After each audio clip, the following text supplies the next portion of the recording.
And a dose of environmental news now. America's largest coffee chain, Starbucks, says it's getting rid of single-use plastic straws from every one of its more than 28,000 branches.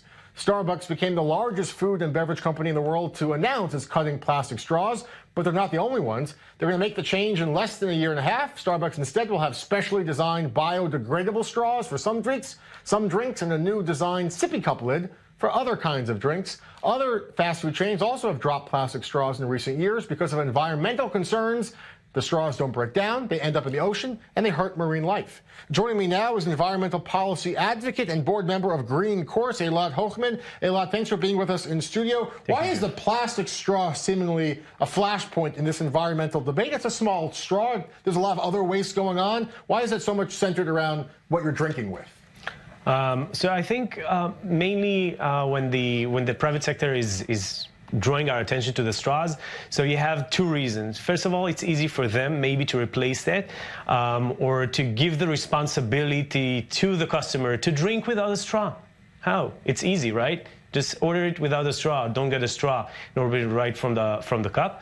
And the second thing that we need to address is the fact that straws and those mini plastics, those things that we hardly even notice, are the most influential on the marine life that we see in our oceans. What about here in Israel? I mean, in America, some entire cities now have started banning plastic straws or plastic forks at restaurants. Are we seeing a similar fight here?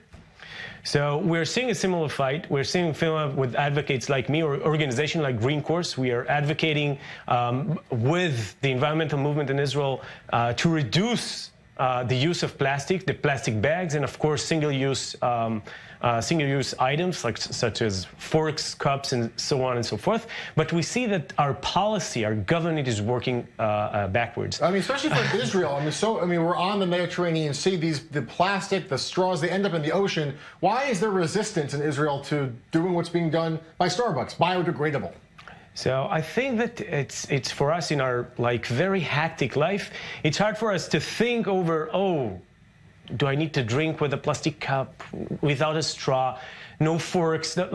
It's easier for us, maybe, like in the rest of the world, by the way. It's easier for us to use single-use items, and we see it also in the religious sector, and being the combination of kosher and single-use is causing a raise in the consumption of those items. And one last thing, I think that 90%, we see the ocean behind you, 90% of the pollution in the ocean of our beaches right here in Israel is plastic. More than 38% of it is single-use items. That's a lot stuck in the ocean. It's a lot. It's unbelievable. Just in comparison, for the rest of Europe, it's 22% of their ocean pollution is single-use items. So we have to push towards a better policy in Israel, and it's not easy.